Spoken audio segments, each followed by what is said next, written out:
Assalamualaikum warahmatullahi wabarakatuh. Salam guru penggerak.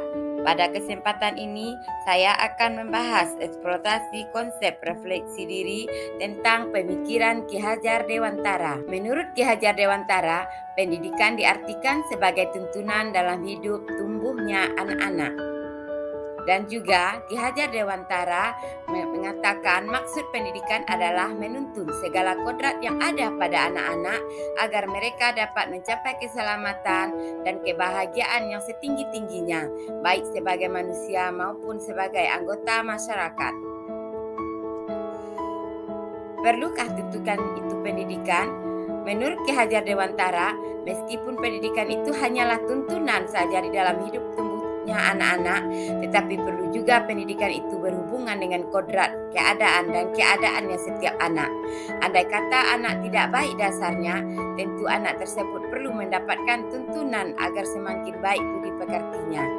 Anak yang dasar jiwanya tidak baik dan juga tidak mendapat tuntunan pendidikan tentu akan mudah menjadi orang jahat.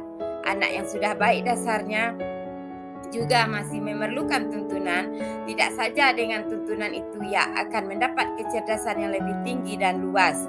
Akan tetapi dengan adanya tuntunan itu ia dapat terlepas dari segala macam pengaruh jahat. Pak Ibu guru hebat, asas pendidikan Ki Hajar Dewantara.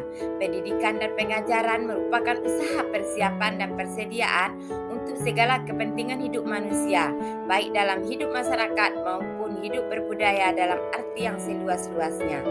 Pendidikan adalah tempat persemaian benih-benih kebudayaan dalam masyarakat. Ki Hajar Dewantara memiliki keyakinan bahwa untuk menciptakan manusia Indonesia yang beradab, maka pendidikan menjadi salah satu kunci utama untuk mencapainya. Pendidikan dapat menjadi ruang berlatih dan tumbuhnya nilai-nilai kemanusiaan yang dapat diteruskan atau diwariskan.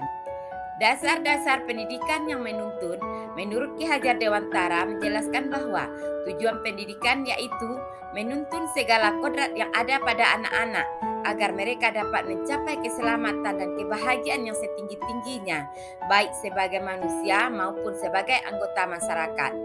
Pendidik itu hanya dapat menuntun tumbuh atau hidupnya kekuatan kodrat yang ada pada anak-anak agar dapat memperbaiki lakunya, bukan dasarnya hidup dan tumbuhnya kekuatan pada kodrat. Ki Hajar Dewantara mengibaratkan peran pendidik seperti seorang petani atau kebun. Anak-anak seperti biji tumbuh-tumbuhan yang disemai dan ditanam di lahan yang telah disediakan. Anak-anak itu bagaikan bulir-bulir jagung yang ditanam. Jika biji yang akan ditempatkan di tanah yang subur dan mendapat sinar matahari dan pengaruh cahaya yang baik, maka meskipun biji tersebut bukan dari biji yang kurang baik, jagung itu dapat tumbuh dengan baik karena perhatian dan perawatan dari Pak Tani dan atau sebaliknya.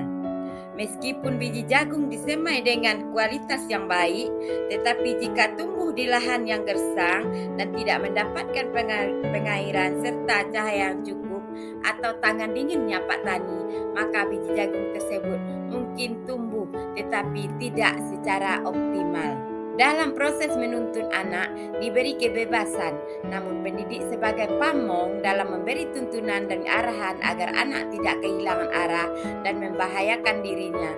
Seorang pamong dapat memberikan tuntunan agar anak dapat menemukan kemerdekaannya dalam belajar. Kodrat alam dan kodrat zaman.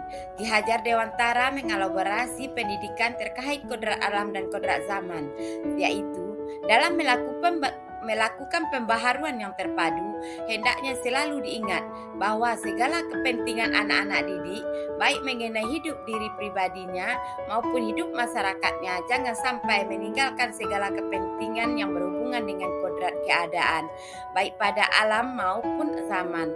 Sementara itu, segala bentuk isi dan warna ya cara mewujudkannya, hidup dan penghidupannya seperti demikian, hendaklah selalu disesuaikan dengan dasar-dasar dan asas-asas hidup kebangsaan yang bernilai dan tidak bertentangan dengan sifat-sifat kemanusiaan.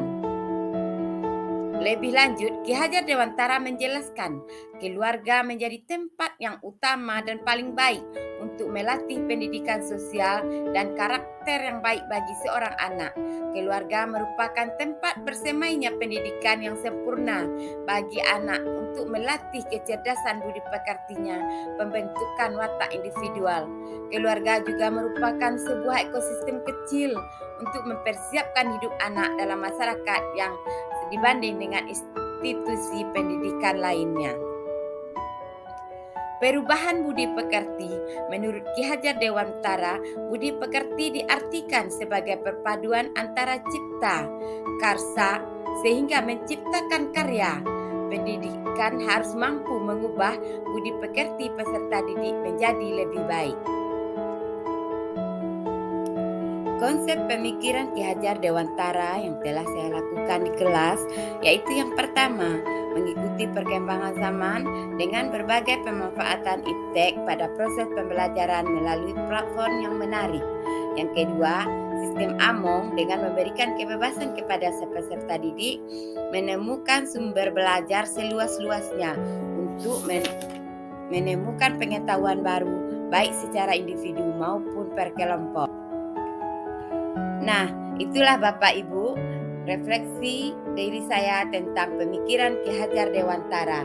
Semoga kita semua menjadi guru yang memerdekakan siswa kita. Salam guru penggerak. Assalamualaikum warahmatullahi wabarakatuh.